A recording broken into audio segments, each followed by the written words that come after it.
8h26. Si vous nous rejoignez, vous êtes sur Canal 3 Bénin et le www.canal3television.com. Actu Matin se poursuit avec la rubrique économie. Vous êtes là. Bonjour Clément. Bonjour Christian, bonjour à toutes et à tous. Bienvenue. Bonjour à vous, Laurent Gambès. Bonjour. Directeur général de APS Bénin. La structure se porte-t-elle bien? Jusqu'à ce matin, ça allait très bien. Oui, qu'est-ce que vous mettez dedans? Je mets dedans le fait que les collaborateurs sont au travail et que nous avons beaucoup de challenges et que nous continuons à recevoir des investisseurs malgré le fait qu'il y a une situation de pandémie. Nous continuons déjà des impacts sur le terrain quand vous parlez de beaucoup d'investisseurs, impact sur le plan économique. Oui, aujourd'hui, les investisseurs qui se sont déjà installés ont mis un peu en sommeil en fait leur activité compte tenu du fait que les avions, les vols se sont arrêtés. Mais nous les voyons régulièrement et nous mettons en place avec eux la stratégie de reprise en fait de la production et des exportations. C'est ça. Ce matin, nous allons parler de la formalisation en ligne des entreprises. C'est une réforme, Clément Tchadé. Oui, et Christian Kokoua Dandéjan, c'est une réforme qui vient changer les habitudes et booster certainement le climat des affaires au Bénin, la plateforme du gouvernement et qui a pour nom monentreprise.bj, un nouvel outil de l'écosystème numérique qui vise à rapprocher les services de l'administration publique des usagers, en particulier les acteurs du secteur privé. La plateforme est déjà dans sa phase opérationnelle. Ce matin, on fait donc le petit bilan, si je peux l'appeler ainsi, et afin de voir dans sa mise en œuvre, son impact sur le climat des affaires. Notre interlocuteur, vous avez déjà commencé par le présenter. Laurent Gambès, bonjour, bienvenue. Bonjour, monsieur. Et merci d'être venu sur Actu Matin et sur le plateau économie. C'est toujours un plaisir. Je rappelle que vous êtes le directeur général de l'APS. Depuis février donc, 2020, la création et la formalisation en ligne des entreprises est opérationnelle. Mais avant, si vous le permettez très rapidement, l'actualité du coronavirus, on a vu le boom que le Bénin a connu dans la création, le nombre d'entreprises créées entre 2017 et 2019. Est-ce que l'avènement du Covid-19 a changé les choses? Oui, indubitablement. Le Covid-19 est venu, je dirais, perturber en fait la belle croissance de création d'entreprises que nous avons connue ces 2 dernières années. Mais il est clair aujourd'hui que nous allons continuer à vivre avec le Covid pendant encore quelques temps et nous devons tout mettre en place au niveau du gouvernement afin que nous puissions continuer en fait à rendre ce service en fait à nos concitoyens. Il faut ajouter que, vous savez, l'entreprise, la création de valeur est l'élément fondamental en fait de création de richesse dans un pays. Donc nous devons tout faire pour que l'activité économique reprenne et que nos concitoyens puissent accéder en fait à ce service qui permet en fait de rendre légale leur activité économique.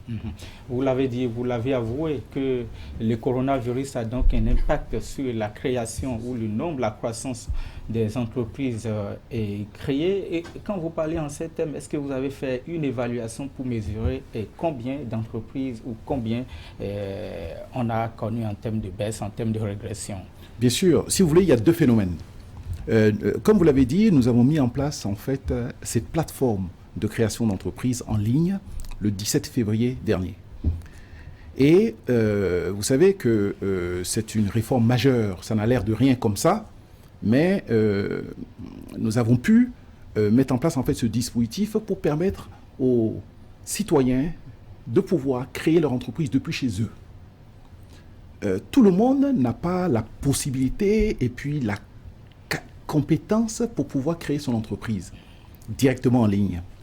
Et donc, nous sommes en train d'évaluer, d'apprécier quelle est la part, en fait, de l'absence de capacité à créer son entreprise en ligne et l'impact du Covid.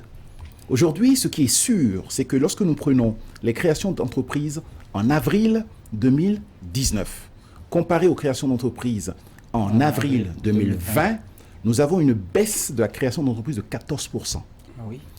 Dans ces conditions, nous sommes en train d'apprécier la part en fait Covid et la part en fait de l'accès du citoyen en fait à l'outil qui permet justement de créer son entreprise en ligne. Donc, c'est cette évaluation que nous sommes en train d'effectuer. Mais nous constatons quand même, en janvier, par exemple, nous avions une croissance de 11% des créations d'entreprises. Janvier 2020 par rapport à janvier 2019, la croissance est partie très haut, 11%. Donc la croissance se poursuit. Se poursuivait en janvier. Février, également, il y avait une croissance. À mars, il y avait une décroissance. Avril, une décroissance. Donc, nous sommes en train d'apprécier quelle est la part, en fait, Covid et la part, en fait, de l'outil, de la méconnaissance, en fait, d'utilisation de l'outil. D'accord. Le sujet qui nous réunit ce matin, c'est bel et bien monentreprise.bj. C'est quoi monentreprise.bj? Alors, de manière très simple, c'est juste une application qui permet à n'importe qui, de manière la plus facile possible, avec une expérience utilisateur très simple, de pouvoir créer son entreprise depuis chez lui, depuis son bureau, sans être obligé de se déplacer. Et tout cela en 2 heures. Donc c'est une réforme majeure, parce qu'il a fallu travailler avec beaucoup d'administrations, la CNSS, le ministère, les impôts, le ministère de l'Intérieur, et surtout le ministère de l'économie numérique, pour nous permettre justement de pouvoir disposer en fait de cet outil. Nous sommes les seuls en Afrique à en disposer. Nous faisons partie, oui, des 5 pays au monde qui ont mis en place en fait un processus de formalisation en ligne 100% en ligne. Aucun autre pays en Afrique n'a ce dispositif. Nous sommes les premiers et nous faisons partie en fait du club des 4-5 pays qui l'avons mis en place avec l'Australie, le Danemark, Singapour, l'île Maurice. Alors, et justement, toujours parlant de monentreprise.bj, cette plateforme qui permet donc de créer son entreprise depuis la maison, j'ai envie de vous demander, est-ce qu'il y a un avantage pour les entreprises qui seront donc face à ce nouvel outil? Oui, évidemment, il y a un avantage. D'abord, le gain de temps. Vous ne vous déplacez pas, vous restez chez vous et vous faites en fait votre création d'entreprise en ligne. Ensuite, le coût. Si vous gagnez du temps, il y a un coût. Troisièmement, vous avez un avantage qui est extraordinaire, c'est-à-dire tous vos documents sont scannés, sont répertoriés, sont identifiés et surtout la rapidité. 2 heures après, vous avez tous vos certificats, vous avez en fait votre RCCM, c'est-à-dire votre registre du commerce, qui vous arrive sur votre adresse mail. Vous avez également votre attestation CNSS, vous avez également, qui vous arrive en fait toujours dans votre boîte mail, votre carte d'importateur et tous les documents qui vous permettent en fait d'exercer légalement votre activité dans notre pays. Alors avec ce travail de croissance en termes de création d'entreprises au Bénin, est-ce que vous pensez que ce nouvel outil pourrait encore davantage favoriser la croissance de création d'entreprises? Oui, parce que l'outil en lui-même, il est performant. Mais ce qui est important, c'est de faire en sorte que ça soit facile d'utilisation en fait pour les usagers. Et donc, nous avons mis en place en fait une assistance téléphonique qui permet de pouvoir accompagner lorsque les citoyens ou les promoteurs ont une difficulté. À un moment donné, ils sont bloqués sur un élément. Ils appellent et on les accompagne tout au long du processus de création. Donc, nous avons mis en place en fait une sorte de service relation client qui permet en fait à n'importe qui, en cas de difficulté, de pouvoir appeler. Il est accompagné jusqu'au bout du processus. Tous les entrepreneurs béninois ne sont pas alphabètes ou ne sont pas instruits. Et comment vous faites pour gérer tout cela, ceux qui ne savent pas manipuler l'outil informatique, par exemple?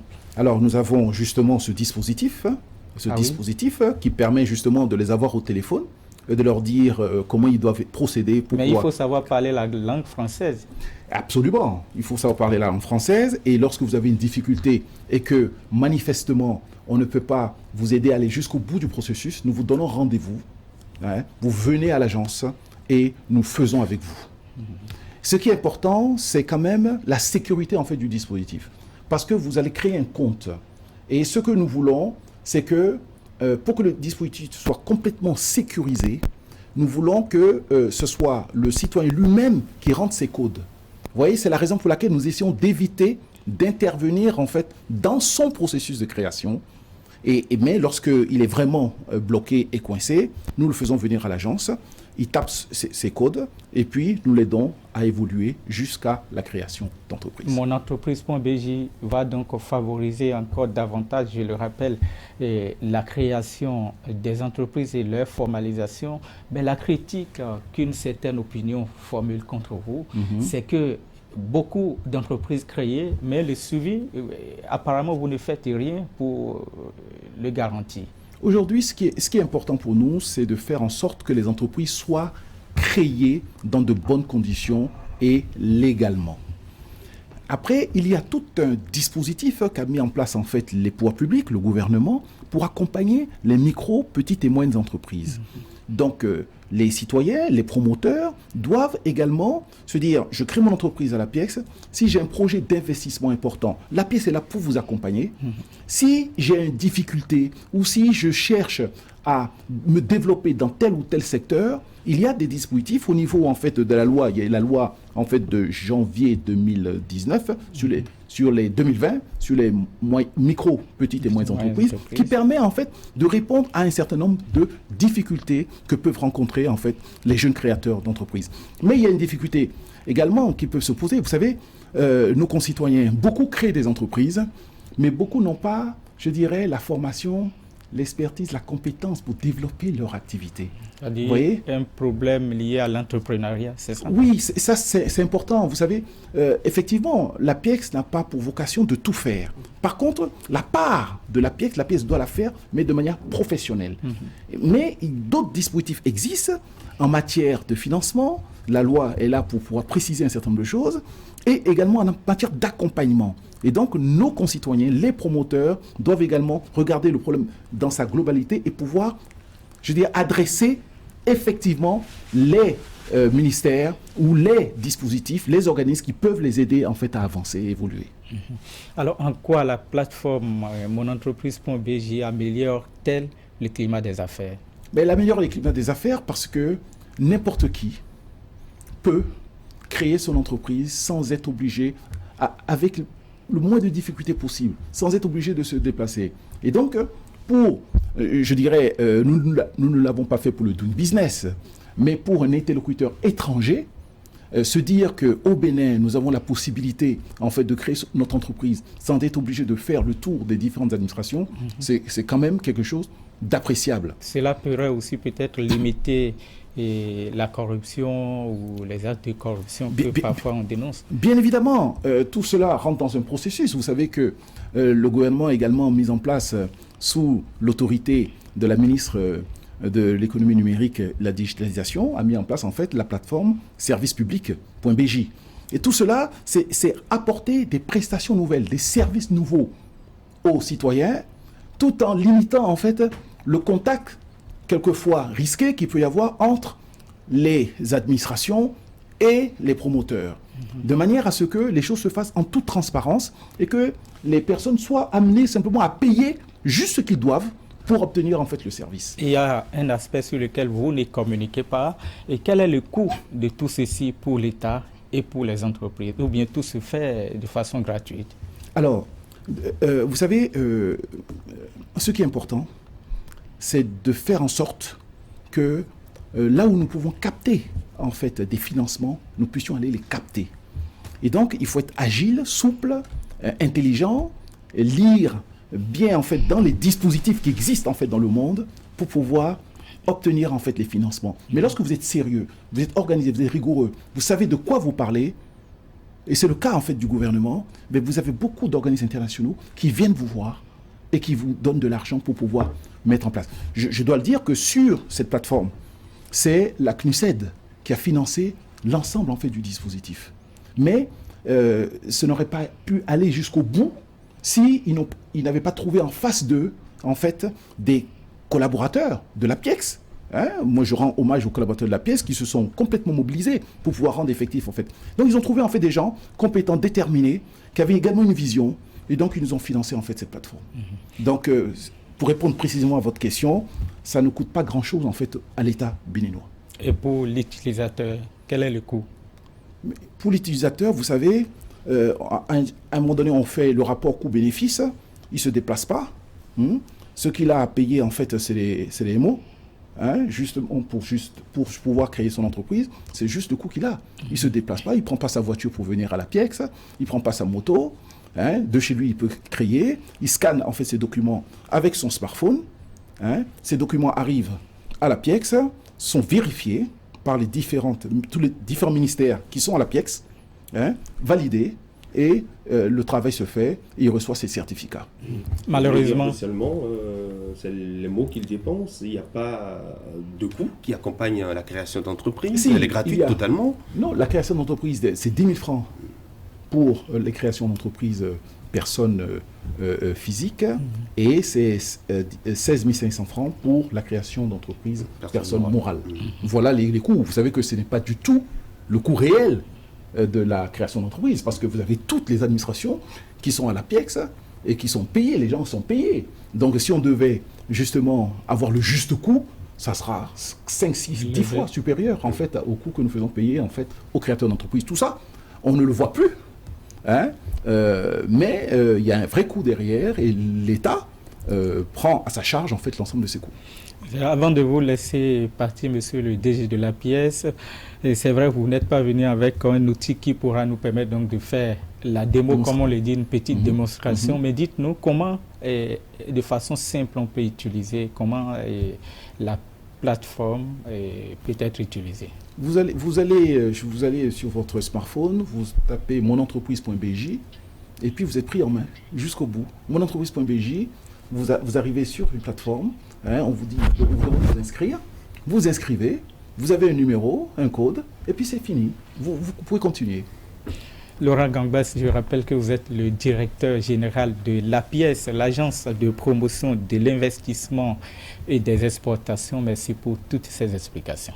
Je vous remercie de m'avoir invité, et j'espère que je reviendrai vous voir pour continuer justement à communiquer sur les efforts qui sont faits par le gouvernement pour faire en sorte que les citoyens accèdent à beaucoup plus de services, et en qualité et en quantité. Nous vous adressons l'invitation, ne vous inquiétez pas. Merci beaucoup. Merci Laurent beaucoup. Gangbas. Merci à vous, Clément Tchadé. Rendez-vous mercredi prochain.